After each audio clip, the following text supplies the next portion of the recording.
Hello, powerful women. Thank you for following us on Instagram. It's our place where we empower women's communication.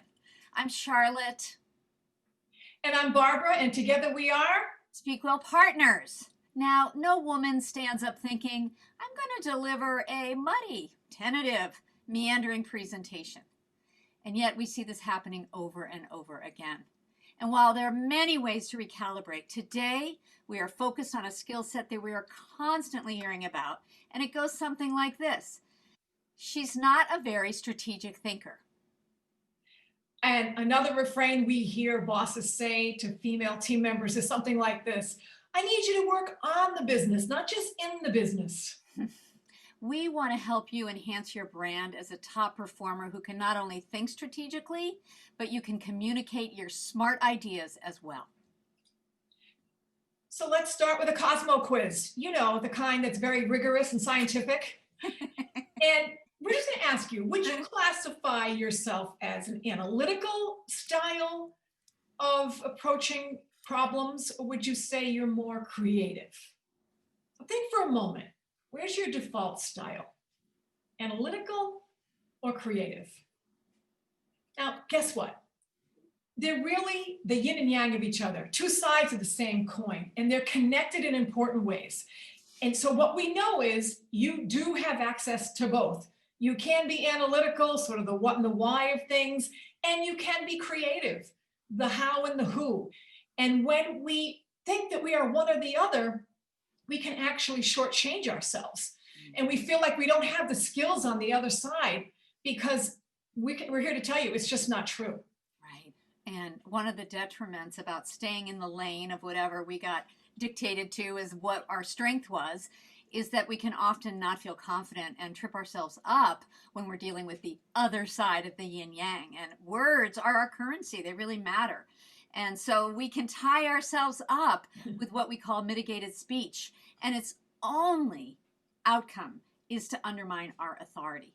And we know what this sounds like, right, Barbara? Well, I just want to say I'm sorry, but I didn't. I think we might want to. Does this make sense, everyone?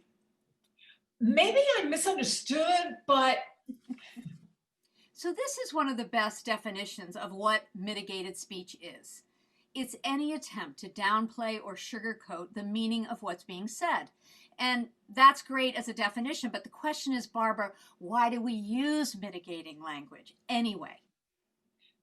the most common reason for women, based on research done by Deborah Tannen and others, is we've been told since, what, 1 years old, that it was better to be nice. Mm.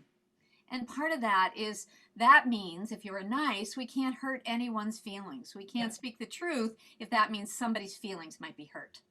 Move on forward from there. We learn to be afraid of or to avoid confrontation. Correct. And often that also means taking responsibility for what's being said and what the action accordingly would be. So instead, we want all of us to be guided by that adage of say what you mean what you say, and don't be mean when you say it. That's such a great idea. At the end of the day, being nice and avoiding confrontation just leads to muddy communication and sometimes even unclear, possibly inaccurate, and therefore bosses say, I need her to be a more strategic thinker. So let's do what, Shar? The two-step, my The friend. two-step. Let's try to help you work with this pull toward mitigated speech and how to avoid it. And we're going to start with step one is the thinking. We know you have rigorous and focused thinking. We know you know how to listen and challenge assumptions. So this is just a quick list of questions that are great when you want to think strategically. So who are we as a team? What are we trying to do? What's the root cause of this problem? That has to be step one. And then when we have this insight around that thinking, we don't want to sit on it. We don't want to avoid. We don't want to bury it. We want to actually speak in a declarative, clear, and concise manner. So we're going to take a closer look at this part. And this is where we know women trip themselves up. Mm-hmm. It's time to stop downplaying your expertise and thinking that your work speaks for itself. Absolutely. Say instead, yes, the report I issued last week clearly showed the advances we have made in increased customer satisfaction. Gravitas, clear, concise, excellent. How about this? We stop qualifying. Correct me if I'm wrong, but Say instead, the data shows that our customers don't want swag, they want access to a real person. and we want you to delineate the difference between a suggestion and a recommendation. We seem to couch everything in a suggestion. So instead of, it seems to me that letting people know the status of our projects might be a good thing. Be more assertive. Say, my recommendation is we share progress and pitfalls with everyone in this company. And finally, and this one's a tough one and we know it, but making the shift from wanting to be liked to demanding and earning respect. Yeah, and prioritizing respect over liking. This was a big breakthrough for me personally in my professional career and helped significantly. So that all sounds great, but the question is, how do we start? Well, we're offering you two categories to think about. First, think about presentations. We want to help activate your efforts to banish these words and phrases, the I thinks, the ums, the actuallys, the whatevers, the mitigating language. Yeah.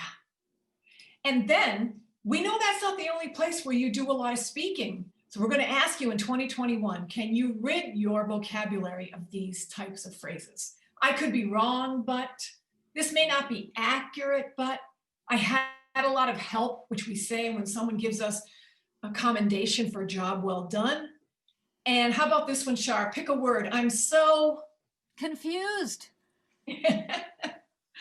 Yeah, anything that diminishes your power and your expertise, no more. But the one we want to talk about the most is changing the word sorry. Women are saying sorry so much because we were taught not to hurt other people's feelings. And often we default to sorry when all we could do is swap in the word thanks or thank you. So for example, thanks for pointing that out. Thanks for your patience, or thanks for giving me a few tries at this. It's such a great way to reframe from, oh, I'm apologizing for not knowing or something wrong with me, to, oh my gosh, I have a growth mindset. Thank you for helping me to understand something differently.